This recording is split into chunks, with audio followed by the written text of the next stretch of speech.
आज हम UPPSC staff nurse examination 2021 का प्रीवियस ईयर सॉल्व करेंगे क्वेश्चन पेपर, जिसका पहला क्वेश्चन है जो कि रीजनिंग से संबंधित है।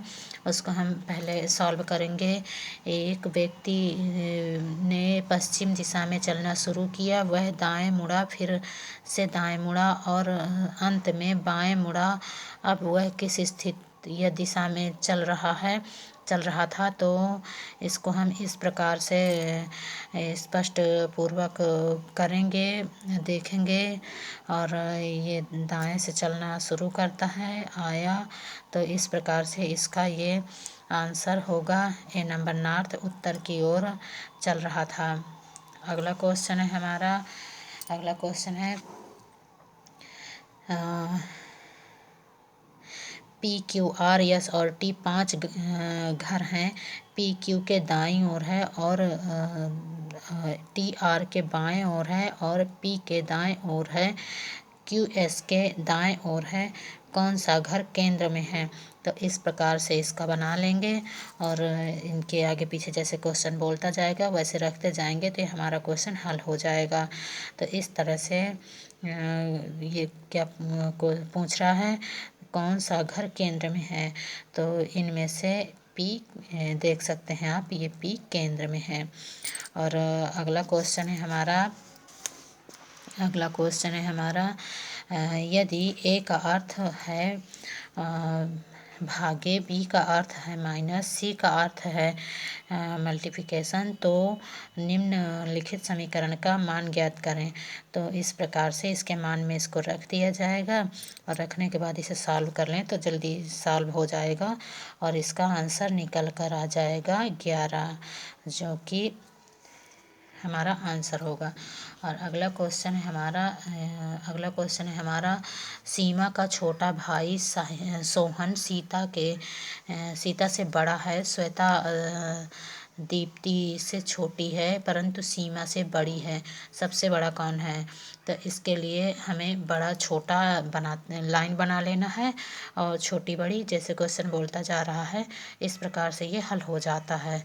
तो इसमें सबसे बड़ी दीप्ति होगी। और अगला क्वेश्चन है हमारा यदि META को टीम TEAM लिखा जाता है तो VALE को किस प्रकार लिखा जाएगा? तो क्या लिखा जाएगा? तो इसका हम निकाल लेंगे, जैसे ये निकाले हैं इसी प्रकार से हम निकालेंगे। इसको लिख देंगे, इसके बाद नंबरिंग कर लेंगे, इसके बाद इसी तरह इसको भी लिख देंगे तो ये आ जाएगा। तो ये बना EALB, जो कि हमारा है डी नंबर सही है, डी नंबर में है। और अगला क्वेश्चन है हमारा if in A create code language sector is written as Easter, then how will mother be written in that code? मतलब कोड में सेक्टर को इस प्रकार लिखा जाता है तो इसको कैसे लिखा जाएगा? तो इसी प्रकार इसको भी लिख लेना है और सॉल्व कर लेना है। तो इस तरह से ये आ जाएगा, इसका डी नंबर सही है। अब अगला क्वेश्चन है हमारा निम्नलिखित शब्दों को अंग्रेजी के शब्दकोश के अनुसार व्यवस्थित कीजिए। तो ये होगा हमारा अंग्रेजी के शब्दकोश के अनुसार हम इस तरह से इसको व्यवस्थित करेंगे। आप देख सकते हैं इस प्रकार से हम इसको व्यवस्थित करेंगे। अगला क्वेश्चन है हमारा अतिथियों से अलका का परिचय देते हुए राकेश ने कहा उसके पिता मेरे पिता के इकलौते पुत्र हैं। अलका राकेश से किस प्रकार का संबंध है? तो ये संबंध वाले क्वेश्चन को हम इस प्रकार से सॉल्व करेंगे और इस प्रकार सॉल्व करके इनको निकालेंगे तो ये निकलेगी कि अलका राकेश की पुत्री है। और अगला क्वेश्चन है हमारा अर्जुन पुरस्कार निम्न है तो दिया जाता है। तो अर्जुन पुरस्कार दिया जाता है खेल में उत्कृष्ट प्रदर्शन के लिए अर्जुन पुरस्कार दिया जाता है, ये हुआ। और साहित्य में नोबेल पुरस्कार पाने वाले भारतीय पहले भारतीय थे। तो साहित्य में नोबेल पुरस्कार पाने वाले पहले भारतीय हैं ये रविंद्रनाथ टैगोर। साहित्य में नोबेल पुरस्कार पाने वाले पहले भारतीय रविंद्रनाथ टैगोर जी हैं। और अगला क्वेश्चन है हमारा, निम्नलिखित में से कौन सा रोग जीवाणु से नहीं होता? तो ये हमारा जीवाणु से नहीं होता, मलेरिया जीवाणु से नहीं होता, बाकी सारे के सारे काली खांसी, टाइफाइड, मलेरिया जीवाणु से नहीं होता, काली खांसी टाइफाइड जीवाणु से होता है। और अगला क्वेश्चन है हमारा, प्रसिद्ध दिलवाड़ा मंदिर किस जगह स्थित है? प्रसिद्ध दिलवाड़ा मंदिर किस जगह स्थित है? तो ये हमारा स्थित है राजस्थान में। और अगला है, BC राय पुरस्कार को निम्न क्षेत्र में दिया जाता है। तो इस पुरस्कार को आयुर्विज्ञान के संबंध में दिया जाता है, आयुर्विज्ञान के क्षेत्र में इसको दिया जाता है। और अगला क्वेश्चन है हमारा, हीराकुंड बांध किस नदी पर स्थित है? तो हीराकुंड बांध किस नदी पर स्थित है? तो ये स्थित है महानदी में। और अगला है, भौगोलिक क्षेत्र की दृष्टि से निम्नलिखित में से कौन सा देश भारत में बड़ा नहीं है? भारत में बड़ा नहीं है। तो देखिए इस प्रकार से इसको पूरी की पूरी देखा जा सकता है, सारणी में देख लीजिए। तो इसका है इंडोनेशिया। भौगोलिक क्षेत्र की दृष्टि से इंडोनेशिया देश भारत में बड़ा नहीं है पूछ रहा है। देखिए विशेष ध्यान दीजिए, नहीं जहाँ पर भी हो उसको बहुत ध्यान से देखें क्योंकि ये रह जाता है, यही गलती बहुत होती है हमसे, जो कि फिर हमें पछताना पड़ता है। इंडोनेशिया सबसे छोटा है।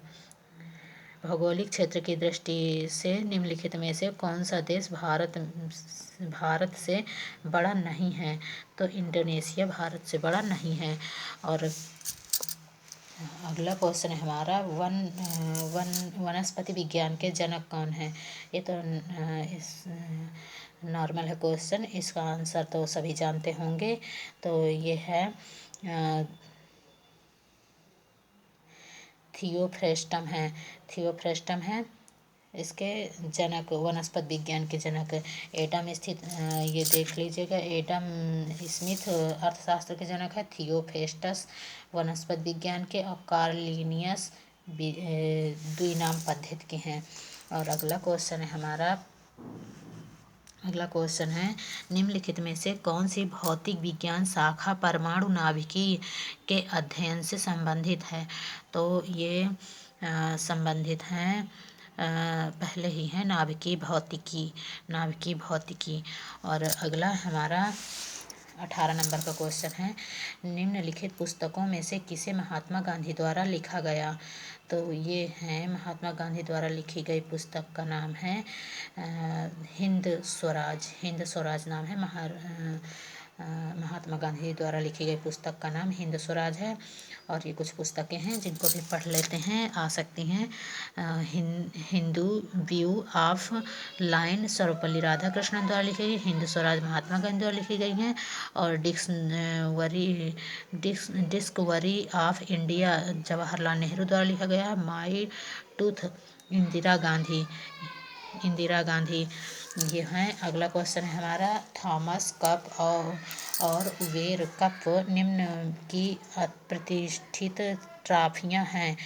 तो ये हैं बैडमिंटन में दी जाती हैं। देखिए आंसर, और इसका थ्योरी पढ़ लीजिए। थॉमस कप को वर्ल्ड मेंस टीम चैंपियनशिप कहा जाता है, जो एक अंतर्राष्ट्रीय बैडमिंटन प्रतिस्पर्धा है जिसमें विश्व बैडमिंटन फेडरेशन के सदस्य के खिलाड़ी प्रदर्शन करते हैं। इसी प्रकार उबेर कप भी world team championship for women है जो बैडमिंटन से संबंधित है। अगला क्वेश्चन है हमारा, भारत की सुनीता लड़का ने संन्यास की घोषणा की, वह किस खेल से संबंधित हैं? तो ये हैं, भारत की सुनीता ने संन्यास की घोषणा की, वह संबंधित हैं हॉकी से। और अगला क्वेश्चन है हमारा, दिग्गज फुटबॉल डिएगो आर्मांडो माराडोना जिनका निधन हो चुका है, वे किस देश के लिए खेलते थे? तो वो खेलते थे अर्जेंटीना के लिए। और अगला क्वेश्चन है हमारा 22 नंबर का, किस भारतीय राज्य में सबसे अधिक नर्सिंग कॉलेज हैं? तो ये है हमारा कर्नाटक में सबसे अधिक नर्सिंग कॉलेज हैं। और अगला क्वेश्चन है हमारा, किस निकाय ने मेडिकल काउंसिल ऑफ इंडिया का स्थान लिया? तो वो लिया है राष्ट्रीय चिकित्सा आयोग ने। किस निकाय ने मेडिकल काउंसिल ऑफ इंडिया का स्थान लिया? तो वो लिया है राष्ट्रीय चिकित्सा आयोग ने। और अगला क्वेश्चन है हमारा, हर वर्ष विश्व हृदय दिवस किस तारीख को मनाया जाता है? तो वो मनाया जाता है 29 सितंबर को। और ये सारणी है, ये भी ज़रूरी है, इन्हें भी पढ़ लेना चाहिए। तो ये है 29 सितंबर को सांकेतिक भाषाओं का अंतर्राष्ट्रीय दिवस भी मनाया जाता है। 25 सितंबर को फार्मासिस्ट दिवस, 27 सितंबर को विश्व पर्यटक दिवस और विश्व मैरीटाइम दिवस भी मनाया जाता है। 29 सितंबर को विश्व हृदय दिवस मनाया जाता है। 25वां क्वेश्चन है हमारा, कौन सा मोबाइल एप्लीकेशन केवल 13 दिनों में 50 मिलियन डाउनलोड तक पहुंचने वाला दुनिया का सबसे तेज ऐप बन गया? तो वो बन गया बी नंबर का हमारा आरोग्य सेतु बन गया। और अगला क्वेश्चन हमारा, किस मंत्रालय द्वारा ई प्लेटफॉर्म समर्थ का प्रारंभ किया गया? तो वो है मानव संसाधन विकास द्वारा। और आगे है 27वां क्वेश्चन है हमारा, भारत के सबसे स्वच्छ शहर के लिए स्वच्छ सर्वेक्षण 2020 रैंकिंग में किस शहर ने शीर्ष स्थान प्राप्त किया? तो स्वच्छ सर्वेक्षण प्राप्त किया है इंदौर ने, या पढ़ सकते हैं, दिया हुआ है। और किस मंत्रालय ने हाल ही में कुपोषण को नियंत्रित करने के लिए आयुष मंत्रालय के साथ एक समझौता किया? तो ये किया है महिला एवं बाल विकास मंत्रालय ने, महिला एवं बाल विकास ने। और 29वां क्वेश्चन है हमारा, दिए गए विकल्पों में से विषय को खोजें जो दूसरों से भिन्न हैं। तो विषम को खोजना है इसमें। तो ये इस प्रकार होगा, 2010 के अतिरिक्त अन्य सभी संख्याएं 12, 13, 14 वर्ग संख्याएं हैं। आयोग ने इस प्रश्न का सही उत्तर 159 माना है, ये आप देख सकते हैं। और अगला क्वेश्चन है हमारा 30वां, आगरा ताजमहल जिस प्रकार संबंधित है वैसे ढूंढना है इसको कि इसमें कौन सा सही होगा। तो ये है हमारे ऑप्शन, जिसमें से ये डी अमृतसर स्वर्ण मंदिर, जिस प्रकार ताजमहल आगरा में स्थित है उसी प्रकार स्वर्ण मंदिर अमृतसर में स्थित है, ये है। और अगला क्वेश्चन है हमारा, गलत प्रसव पीड़ा के लक्षण निम्नलिखित सभी हैं सिवाय, इसमें जो नहीं है वो छांटना है हमें। तो इनमें से डी नंबर का नहीं है, नियमित अंतराल पर पीड़ा होती है। गर्भवती महिला के नज़दीकी प्रसव के दौरान होने वाली पीड़ा को प्रसव पीड़ा, लेबर पेन कहते हैं। कभी कभी यह पीड़ा गलत सिद्ध होती है, जिसके द्वारा लक्षण निम्नलिखित हैं। नियमित अंतराल पर पीड़ा नहीं होती है, चलने फिरने, आराम करने या अवस्था बदल लेने पर पीड़ा बंद हो जाती है। पीड़ा अगर तेज है तो धीमी हो जाएगी या फिर धीमी है तो तेज हो जाएगी। पीड़ा सिर्फ सामने के भाग में होती है, ये ऑप्शन अच्छे से याद होना चाहिए तभी हम छांट पाएंगे। और अगला क्वेश्चन है हमारा, जो कि 32वां है, प्रसव पीड़ा में पीड़ा का कारण निम्नलिखित सभी कारण हैं सिवाय, तो सिवाय किसके नहीं है? तो ये है हमारा बी नंबर, अप्रभावी सीडेशन। और अगला क्वेश्चन है हमारा, प्रसव के दौरान गर्भाशय ग्रीवा के गायब होने को कहा जाता है? प्रसव के दौरान गर्भाशय ग्रीवा के गायब होने को कहा जाता है, तो वो कहा जाता है एफेसमेंट, एफेसमेंट कहा जाता है। और अगला क्वेश्चन है हमारा, प्रसव पीड़ा की प्रगति, प्रसव पीड़ा की प्रगति की आलेखी प्रस्तुति जिसमें ग्रीवा फैलाव और भ्रूण के सिर अवरोहण को समय के सामने आलेखित किया जाता है, उसे कहा जाता है, तो उसे कहा जाता है पार्टोग्राम कहा जाता है उसको। और अगला क्वेश्चन है हमारा, प्रसव पीड़ा के सक्रिय चरण के दौरान सिर द्वारा प्रस्तुत किया जाता है, तो वो प्रस्तुत किया जाता है एक्सटेंशन प्रस्तुत किया जाता है। अगला क्वेश्चन है हमारा, प्रसव की अनुमानित तिथि की गणना निम्न का उपयोग करके की जाती है, तो वो की जाती है हमारा नजेल का नियम, नजेल्स के नियम के द्वारा किया जाता है। और अगला क्वेश्चन है हमारा, ये आप देख सकते हैं इस प्रकार गणना की जाती है।